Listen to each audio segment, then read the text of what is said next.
स्वागत है आप सभी का Vijay Singh study group channel पर।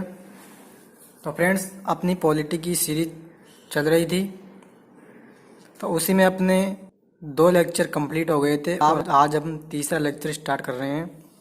तो पिछले लेक्चर में अपन ने कंप्लीट किया था 1858 का भारत शासन अधिनियम तक, और आज हम फ्रेंड्स स्टार्ट कर रहे हैं 1861 के भारत परिषद अधिनियम की विशेषताओं के साथ।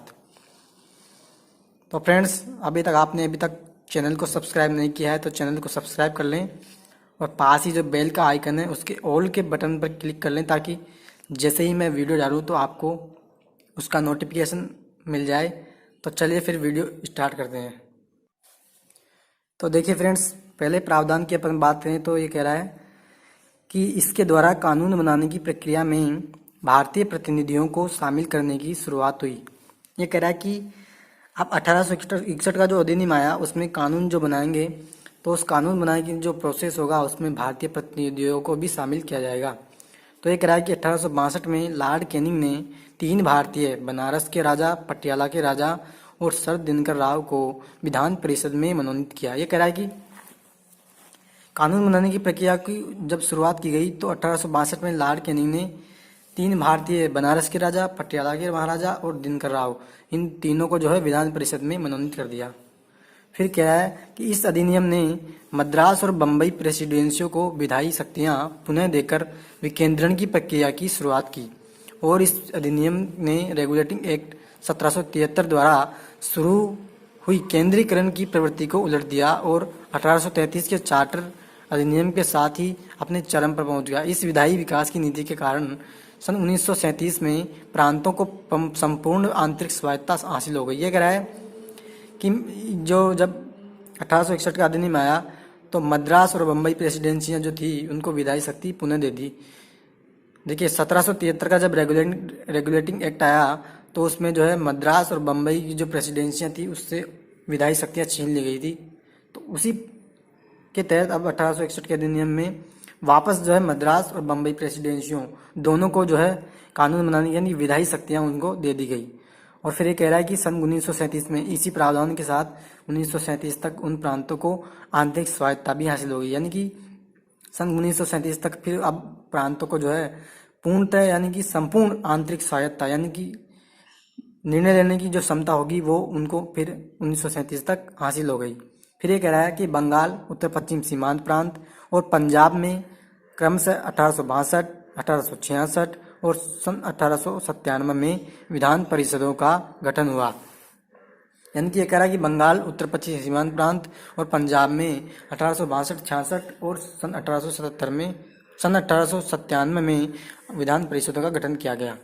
फिर चौथा प्रावधान कह रहा है कि लॉर्ड कैनिंग द्वारा 1859 में प्रारंभ की गई पोर्टफोलियो प्रणाली को भी इसने मान्यता दी। ये कह रहा है कि इस प्रावधान ने यानी कि जो 1861 का अधिनियम आया तो उसने लॉर्ड कैनिंग ने 1859 में पोर्टफोलियो प्रणाली स्टार्ट की थी, तो उसको भी इसने मान्यता दी थी। इसके अंतर्गत वायसराय की परिषद का एक सदस्य या एक या अधिक सरकारी विभागों का प्रभारी बनाया जा सकता था।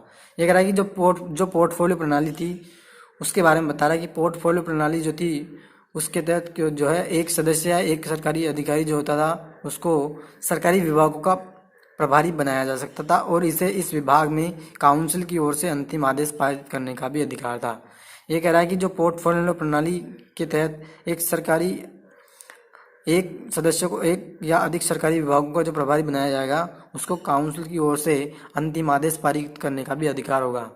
फिर ये कह रहा है कि इसने वायसराय को आपातकाल में बिना काउंसिल की संस्तुति के अध्यादेश जारी करने के लिए अधिकृत किया, और अध्यादेश की अवधि मात्र 6 माह की होती थी। ये कह रहा है कि वायसराय जो होगा वो जो अब आपातकाल में बिना काउंसिल की संस्तुति के भी अध्यादेश जारी कर सकेगा, और अध्यादेश जो होगा वो 6 माह तक लागू होगा। तो ये थे फ्रेंड्स 1861 के अधिनियम के प्रावधान। अब अपना स्टार्ट हो रहा है 1862 का अधिनियम। तो देखिए ये कह रहा है कि इसके माध्यम से यानी कि 1892 के अधिनियम की बात कर रहा है कि इसके माध्यम से केंद्रीय और प्रांतीय विधान परिषदों में अतिरिक्त सदस्यों की संख्या बढ़ाई गई, हालांकि बहुमत सरकारी सदस्यों का ही रहता था। यह कह रहा है कि केंद्रीय विधान परिषद और प्रांतीय विधान परिषद दोनों में अतिरिक्त यानी कि गैर सरकारी सदस्यों की संख्या बढ़ा दी गई, जिनमें बहुमत जो होगा वो सरकारी सदस्यों का ही रहेगा। यानी कि बहुमत तो सरकारी सदस्यों का ही रहेगा, लेकिन सदस्यों की संख्या इसमें बढ़ा दी गई। फिर ये कह रहा है कि इसने विधान परिषदों के कार्यों में वृद्धि करके उन्हें बजट पर बहस करने, कार्यपालिका के प्रश्नों का उत्तर देने के लिए अधिकृत किया। ये कह रहा है कि विधान परिषद के कार्यों में इस एक्ट ने वृद्धि कर दी, यानी कि बजट पर बहस करने का और कार्यपालिका के प्रश्नों का उत्तर देने का उनको अधिकार दे दिया।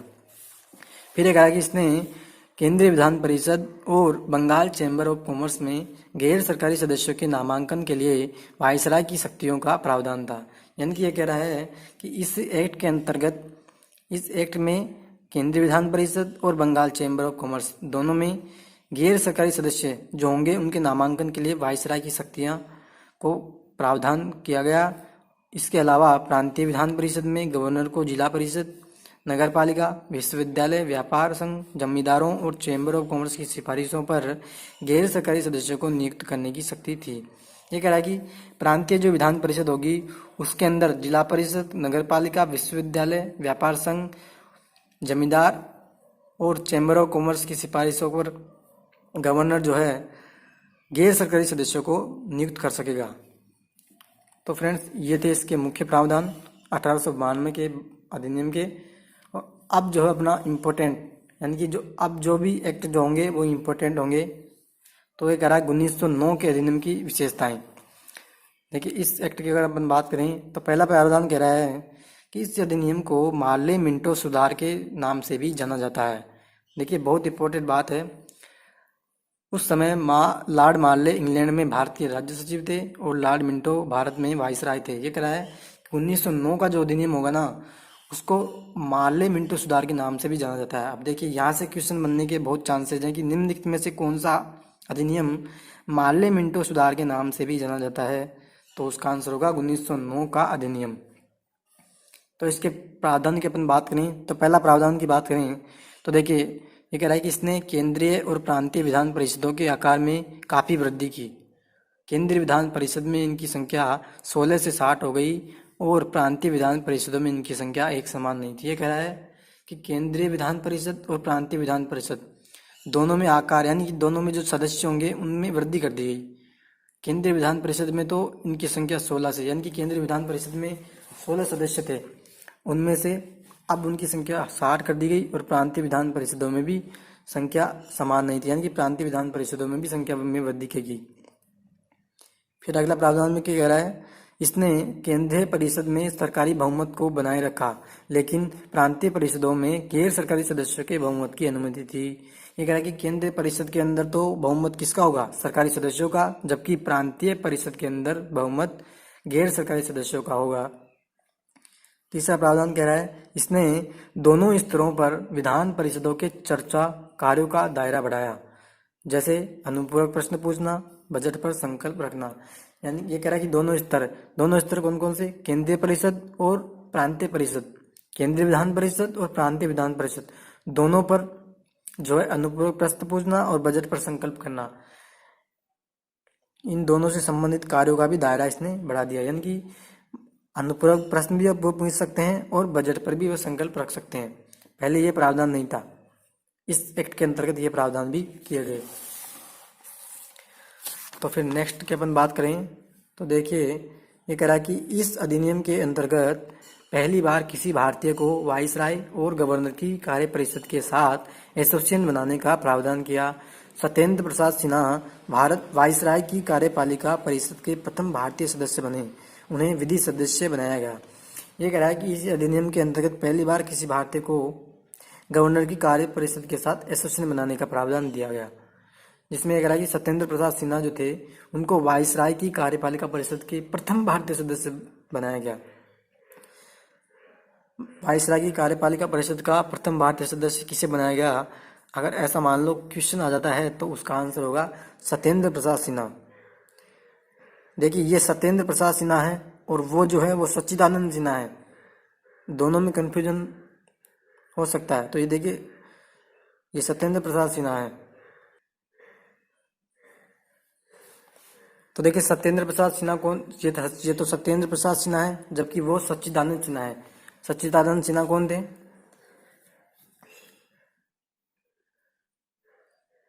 चलिए मैं बता देता हूँ। सच्चिदानंद सिन्हा जो थे वो संविधान सभा के अस्थायी अध्यक्ष थे। संविधान सभा का जब अस्थायी अध्यक्ष जो था वो थे सच्चिदानंद सिन्हा, जबकि स्थायी जो अध्यक्ष थे वो थे डॉक्टर राजेंद्र प्रसाद।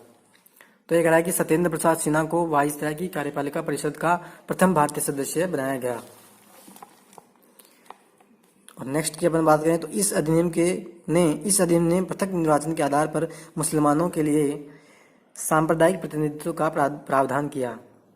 ये कह रहा है कि मार्ले मिंटो सुधार जो आया उसने मुस्लिमों के लिए अलग से सांप्रदायिक प्रतिनिधित्व प्रारंभ किया, जिसके अंतर्गत मुस्लिम सदस्यों का चुनाव मुस्लिम मतदाता ही कर सकते थे।